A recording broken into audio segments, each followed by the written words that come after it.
Hello student, welcome my YouTube channel learn and teach में आपका स्वागत है। आज हम इस वीडियो में डिस्कस करेंगे इम्पोर्टेंट क्वेश्चन के बारे में जो diploma mechanical engineering fifth semester subject advance manufacturing technology का है, जिसको एक तरह का एएमटी कहते हैं। ठीक है, ये जो क्वेश्चन को मैं जो रिलीज कर रहा हूँ 9/12/2022 को रिलीज कर रहा हूँ। ये जो इम्पोर्टेंट क्वेश्चन को जो बनाया गया है न्यू सिलेबस के आधार पर बनाया गया है। ठीक है, ये जो एडवांस मैन्युफैक्चरिंग टेक्नोलॉजी जो सब्जेक्ट है, इसमें मैंने जो इसकी जो इंपॉर्टेंट क्वेश्चन को जो मैंने डिस्कशन की है इस वीडियो में चैप्टर बाय चैप्टर की है। देख सकते हैं इसमें 6 चैप्टर है। मैंने हर एक चैप्टर का अलग अलग इंपॉर्टेंट क्वेश्चन बताया है। ठीक है, अगर आप इस सारे क्वेश्चन को कर लेते हो तो कम से कम 70 से 80 नंबर 100% इसमें आ सकते हैं। ठीक है, चलिए स्टूडेंट इस वीडियो को शुरू करते हैं और चैप्टर बाय चैप्टर इसका इंपॉर्टेंट क्वेश्चन को समझते हैं। ठीक है, तो देख सकते हैं यहाँ पर चैप्टर फर्स्ट में आता है नॉन ट्रेडिशनल मशीनिंग प्रोसेसेस, जिसमें मैंने 8 क्वेश्चन को डिस्कशन किया है। ठीक है, ये जो 8 क्वेश्चन है मैंने इसके ऊपर अलग से वीडियो बना चुके हैं काफ़ी इजी तरीका से, आप इजी लैंग्वेज में। ठीक है, आप चाहे तो मेरे चैनल को विजिट कर सकते हैं, प्लेलिस्ट को चेक कर सकते हैं, या फिर यहाँ पे वीडियो के डिस्क्रिप्शन में इसका लिंक दिया है, वहाँ जरूर जाकर वीडियो को देख सकते हैं। ठीक है, सबसे नंबर 1 जो क्वेश्चन आता है इस पर थ्योरी आपको लिखनी पड़ती है नॉन ट्रेडिशनल मशीनिंग प्रोसेसेस के बारे में।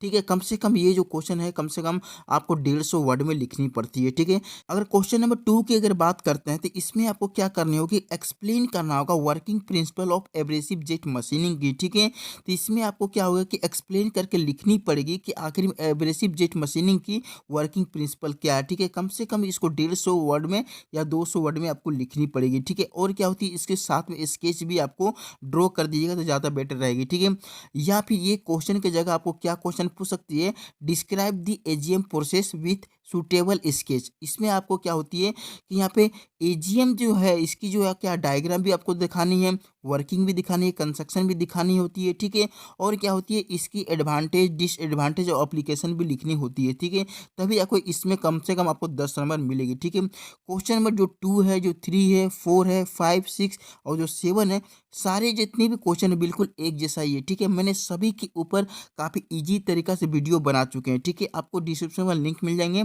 वहाँ जरूर जाके आप इसकी पूरी कॉन्सेप्ट को समझ सकते हैं। और कोई भी इसमें से क्वेश्चन अगर पूछती है तो आप अपनी लैंग्वेज में लिख पाइएगा। ठीक है, क्वेश्चन नंबर 8 की अगर बात करते हैं तो क्वेश्चन नंबर 8 भी बहुत ज़्यादा इंपॉर्टेंट क्वेश्चन है। इसको बहुत बढ़िया तरीके से समझ लीजिए, क्योंकि ये क्वेश्चन हर बार पूछती है।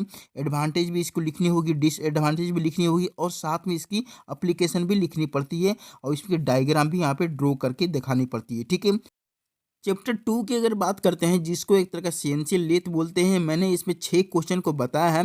6 क्वेश्चन में सबसे ज़्यादा इंपॉर्टेंट क्वेश्चन कौन कौन है ये चीज़ को डिस्कशन कर लेते हैं। ठीक है, जैसे कि नंबर 1 जो क्वेश्चन है बहुत ज़्यादा इंपॉर्टेंट क्वेश्चन है, हर बार क्वेश्चन ये पूछती है सीएनसी मिलिंग मशीन के बारे में पूछ सकती है। कम से कम 300 वर्ड में इसकी आंसर को लिखनी पड़ती है। ठीक है, और साथ में क्या होती है कि अगर ये क्वेश्चन नहीं करना चाह रहे हैं तो इसके जगह नीचे वाली जो क्वेश्चन मैंने लिख के बताई है, state the advantage and disadvantage of CNC machine के बारे में, तो ये क्या होती है कि आपको कम से कम 5 इसकी एडवांटेज और डिसएडवांटेज को लिखनी होती है, और 2 कम से कम एप्लीकेशन भी लिखनी होती है। ठीक है, क्वेश्चन में अगर 2 की अगर बात करते हैं तो क्वेश्चन में जो 2 है उतनी ज़्यादा इंपॉर्टेंट नहीं है, लेकिन आप इसकी कॉन्सेप्ट को क्लियर रखिएगा और थोड़ी सी दिमाग में रखिएगा तो ज़्यादा बेटर रहेगा। शायद 1-2 नंबर में आपको क्वेश्चन को पूछ सकता है। ठीक है, क्वेश्चन नंबर 3 की अगर बात करते हैं तो ये क्वेश्चन भी इंपॉर्टेंट है, या तो क्वेश्चन नंबर 3 आपको क्वेश्चन पूछ सकती है, या फिर क्वेश्चन नंबर 6 नंबर पूछ सकती है। ठीक है, देख सकते हैं दोनों क्वेश्चन बिल्कुल सेम जैसा ही है, इसमें दोनों में आपको क्या होती है डिफरेंट पूछती है। ठीक है, क्वेश्चन नंबर 4 की अगर बात करते हैं तो ये क्वेश्चन बहुत ज़्यादा इंपॉर्टेंट है। हर बार यहाँ पे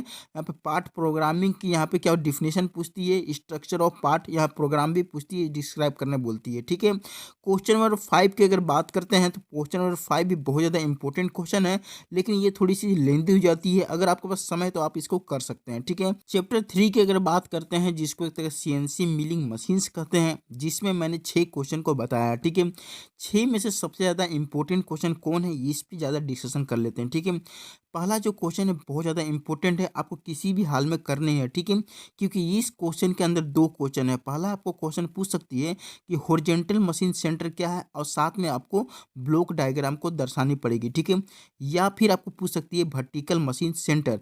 ठीक है, इसमें भी आपको ब्लॉक डायग्राम आपको दर्शानी पड़ती है, या तो आपको हॉरिजॉन्टल मशीन सेंटर पूछेगी, या तो फिर आपको वर्टिकल मशीन सेंटर पूछेगी। ठीक है, सेकंड क्वेश्चन की अगर बात करते हैं तो सेकंड क्वेश्चन में बहुत ज़्यादा इंपॉर्टेंट क्वेश्चन है, आपको किसी भी हाल में करनी ही करनी है। ठीक है, क्वेश्चन नंबर 3 की अगर बात करते हैं तो क्वेश्चन नंबर 3 आप नहीं भी कीजिएगा तो चलेगा, लेकिन आपको इसकी कॉन्सेप्ट को याद रखिएगा तो ज़्यादा बेटर रहेगी, ठीक है। क्वेश्चन नंबर 4 की अगर बात करते हैं तो ये क्वेश्चन भी इम्पोर्टेंट है, आपको किसी भी हाल में इसकी कॉन्सेप्ट को रखिएगा दिमाग में, तभी आप इसको लिख पाइएगा, और ये क्वेश्चन कभी ना कभी पूछती है, ठीक है।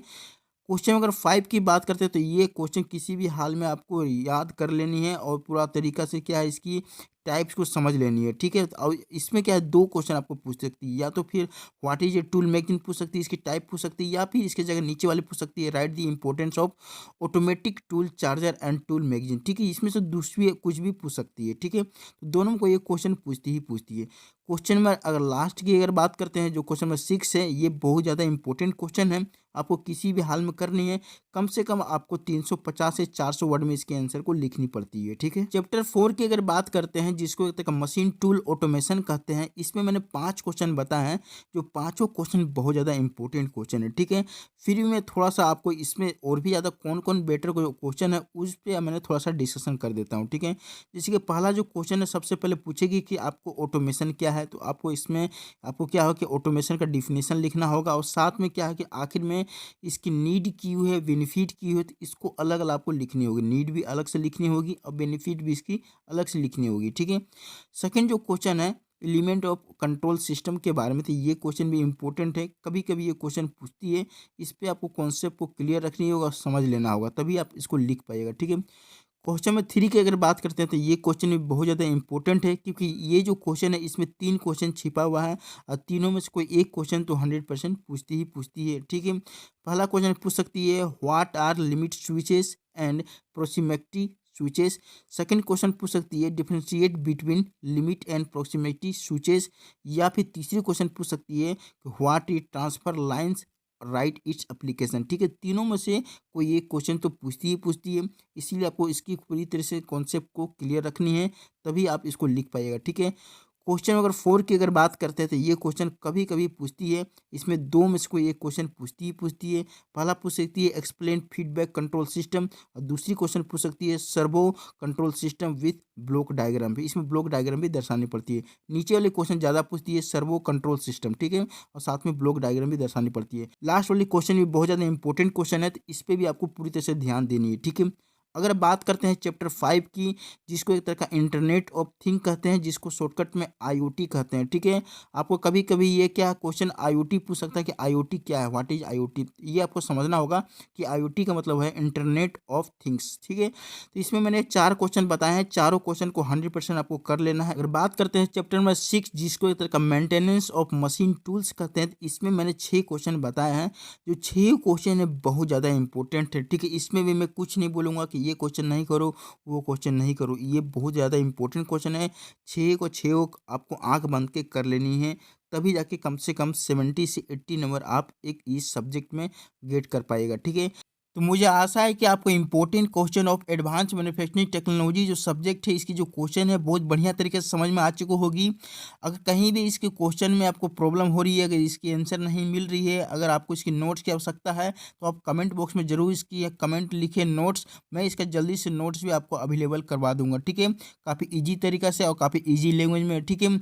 अगर आपको chapter by chapter important question इसका समझ में नहीं आ रहा है और इसके शॉर्ट नोट्स भी समझ में नहीं आ रहा है उसको कैसे करें, तो मैंने उसके लिए अलग से इंपॉर्टेंट क्वेश्चन बनाया है, जिसको एक तरह का वेरी इंपॉर्टेंट क्वेश्चन के नाम से, जो यहाँ पे एडवांस मैन्युफैक्चरिंग टेक्नोलॉजी सब्जेक्ट का ही है, ठीक है। मैंने अलग से वीडियो बना चुके हैं, आपको डिस्क्रिप्शन में लिंक मिल जाएगा, वहाँ जरूर जाकर वीडियो को देख सकते हैं। तो मुझे आशा है कि आपको बहुत बढ़िया तरीके से समझ में आ चुका होगी वीडियो। दोस्तों साथ जरूर वीडियो को शेयर कीजिए, ग्रुप में जरूर शेयर कीजिए, और हो सके तो जो चैनल को आए हैं नए तो चैनल को सब्सक्राइब करते हुए जाइए। वीडियो देखने के लिए धन्यवाद।